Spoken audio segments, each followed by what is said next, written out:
सुप्रभात प्यारे बच्चों कैसे हो आप। बेटे हमने आपकी व्याकरण पुस्तक से पाठ 3 शब्द विचार शुरू किया था। सबसे पहले मैंने आपको करवाया था शब्द किसे कहते हैं। शब्द किसे कहते हैं? वर्णों के सार्थक मेल को शब्द कहा जाता है। शब्दों का वर्गीकरण, उसके भेद बताए थे मैंने उत्पत्ति के आधार पर, फिर रचना और बनावट के आधार पर, अर्थ के आधार पर, और फिर आज हम करेंगे प्रयोग के आधार पर। और उत्पत्ति के आधार पर मैंने आपको बताए थे कितने भेद होते हैं: तत्सम, तद्भव, देशी और विदेशी शब्द, और संकर, 5 तरह के। रचना और बनावट के आधार पर रूढ़, यौगिक और योग रूढ़। उसके बाद जो हमने कल किया था वो था हमारा अर्थ के आधार पर। अर्थ के आधार पर कितने थे? एकार्थी, अनेकार्थी, समानार्थी, ये सब थे। ठीक है, विपरीतार्थी। और आज हम करेंगे प्रयोग के आधार पर। प्रयोग के आधार पर करने से पहले मैं कहना चाहूंगी कि मेरी इस वीडियो को लाइक करें, शेयर करें और सब्सक्राइब करें। ठीक है बच्चों, ये काम आपको करना है। उसके बाद आपको कोई भी दिक्कत परेशानी या कुछ भी कोई समस्या है तो आप मेरे कमेंट बॉक्स में जाकर अपना नाम, रोल नंबर और अपना सेक्शन लिखकर पूछ सकते हैं। मैं कोशिश करूंगी कि बहुत जल्दी आपके प्रश्नों के उत्तर दे सकूं। आइए आपकी हिंदी की कक्षा में चलते हैं। सबसे पहले आज हम करेंगे कि पद क्या है। मैंने आपको पहली वीडियो में थोड़ा सा बताया था, करवा दिया था वैसे, लेकिन फिर भी मैं दोबारा कराना चाहूंगी क्योंकि इससे संबंधित एक प्रश्न मैं गृह कार्य में देने वाली हूँ। पद क्या है? शब्दों के योग से वाक्य बनते हैं।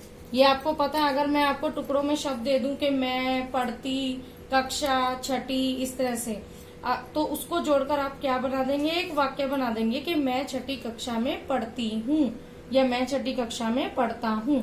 और जब शब्दों का प्रयोग वाक्य में किया जाता है, उन्हीं शब्दों को जब आप वाक्य में प्रयोग करते हैं तब वे क्या कहलाते हैं? एक पद कहलाते हैं।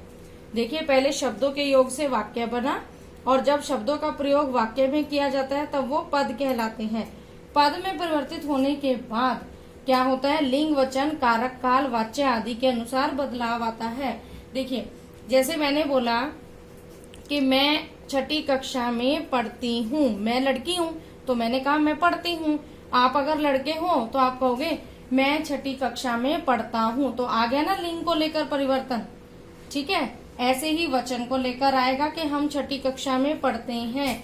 फिर कारक, काल और वाच्य आदि के भी बदलाव इसी तरह आएंगे।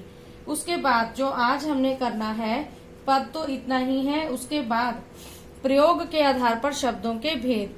2 भेद हैं बेटे प्रयोग के आधार पर: विकारी शब्द और अविकारी शब्द। विकारी शब्द क्या होता है? जो संज्ञा, इसमें क्या क्या होता है विकारी में? संज्ञा, सर्वनाम, विशेषण और क्रिया। संज्ञा, सर्वनाम, विशेषण और क्रिया। और जो प्रयोग के आधार पर जो दूसरा भेद है अविकारी, उसमें कौन कौन से होते हैं? क्रिया विशेषण, संबंध बोधक, समुच्चय बोधक और विस्मयादि बोधक। विकारी शब्द में संज्ञा, सर्वनाम, विशेषण और क्रिया। अविकारी में क्रिया विशेषण, संबंध बोधक, समुच्चय बोधक और विस्मयादि बोधक। ठीक है, इसके बाद देखिए ये विकारी शब्द। विकारी शब्द है क्या? वे शब्द जिनके रूप में लिंग, वचन, कारक आदि के कारण परिवर्तन होता है। वे शब्द, मैंने यहाँ शब्द नहीं लिखा है, ये शब्द लिख रही हूँ मैं, वे के बाद आएगा ये शब्द। वे शब्द जिनके रूप में लिंग, वचन, कारक आदि के कारण परिवर्तन होता है। 3 चीजों के कारण, लिंग, वचन और कारक, परिवर्तन होता है, विकारी शब्द कहलाते हैं। अविकारी क्या है? एग्जाम्पल अभी बाद में बताती हूँ आपको उसका उदाहरण। अविकारी क्या है? वे शब्द जिनके रूप में लिंग, वचन, कारक, सेम कंडीशन है, लेकिन विकारी में परिवर्तन होता है, इसमें परिवर्तन नहीं होता। वे शब्द जिनके रूप में लिंग, वचन, कारक आदि के कारण विकार यानी के परिवर्तन नहीं होता, उसमें होता है। तीनों चीजें होती हैं, लिंग, वचन, कारक, लेकिन विकारी में परिवर्तन नहीं हो। विकारी में परिवर्तन होता है और अविकारी में परिवर्तन नहीं होता। देखिए कैसे इसमें परिवर्तन जो होता है, लड़का का अगर पुल्लिंग है तो लड़का लिखा जाएगा, अगर वाक्य पुल्लिंग है तो लड़का लिखा जाएगा। ठीक है, वाक्य में अगर लड़का है कोई तो वो पुल्लिंग। लड़की है तो स्त्रीलिंग हो गया, और अगर लड़के हैं बहुत सारे तो वो क्या हो गया बेटे, बहुवचन। ठीक है, आगे समझ में। उसके बाद अविकारी का चेंज देखिए। अविकारी में मैंने आपको पीछे बताया, यहाँ पर क्या क्या चीजें आती हैं। क्रिया विशेषण, ये आपको आगे के चैप्टर्स में आएगा, आगे के पाठों में अविकारी शब्द आएगा, उसमें ये सारे हैं। क्रिया विशेषण, संबंध बोधक, समुच्चय बोधक, विस्मयादि बोधक। देखिए मैंने कहा लिंग वचन कारक आदि के कारण विकार उत्पन्न नहीं होता। देखिए क्रिया विशेषण, क्रिया विशेषण के जो शब्द हैं वो क्या है, आज, इनमें परिवर्तन नहीं हो सकता। जो काम आज हुआ है वो आज ही, आज वर्षा हुई तो आज को आप कोई चेंज थोड़ा ना कर सकते हो कि आज को तो बेटे चेंज कर ही नहीं सकते आप। इधर उधर मत जाओ। ठीक है, सचमुच, कैसे, ये ऐसे शब्द हैं जिनमें बदलाव नहीं होता। लिंग हो, लड़का लड़की को लेकर बात हो, वचन हो, बहुत सारे लोग हो, या कारक हो कि उस लड़के ने ऐसे कर दिया या उसने ऐसे, वह आज आया था, या इधर उधर को लेकर, इनमें बिल्कुल बदलाव नहीं होता है। फिर उसके बाद है संबंध बोधक। संबंध बोधक में कैसे वाक्य दिखते हैं आपको, के साथ, राम के साथ सीता वन गई। समझ आया आपको, राम के साथ सीता वन गई। क्या आप राम लिखकर के साथ हटाकर कुछ और लगा सकते हो, नहीं लगा सकते। तो के साथ, की और के निकट, इनमें भी परिवर्तन नहीं होता। ये शब्द आपको याद रखने हैं। फिर है समुच्चय बोधक, तथा, लेकिन, और, की, या। ठीक है, तथा, मोहन तथा सोहन। ठीक है, मोहन तथा सोहन।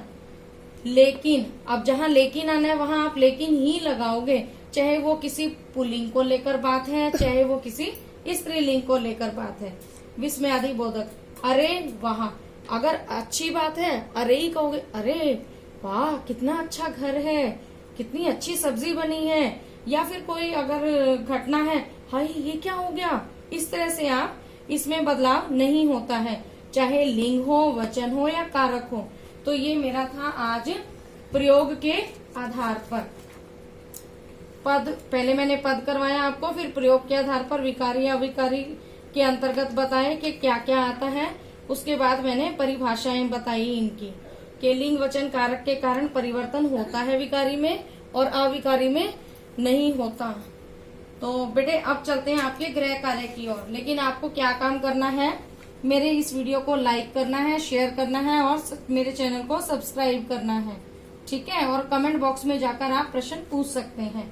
अब देखिए आपके गृह कार्य में क्या है, बहुत छोटा सा गृह कार्य है, ज्यादा नहीं है। प्रश्न 1, शब्द पद कब कहलाते हैं? कब कहलाते हैं? जब वो वाक्यों में परिवर्तित हो जाते हैं।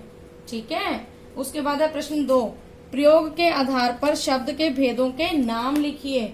शब्द के भेदों के नाम कौन कौन से हैं? विकारी और अविकारी, बस इतना ही लिखना है। प्रयोग के आधार पर शब्द के भेद, 2 भेद हैं, विकारी और अविकारी, बस यही आपका गृह कार्य है। मेरी इस वीडियो को लाइक करें, शेयर करें और सब्सक्राइब करें। और बेटा गर्मी बहुत है, अपने घर पर रहिए आप और स्वस्थ रहिए। उसके साथ साथ कमेंट बॉक्स में जाकर आप कोई भी क्वेरी आपकी है, कोई भी प्रश्न है, आप पूछ सकते हैं। धन्यवाद।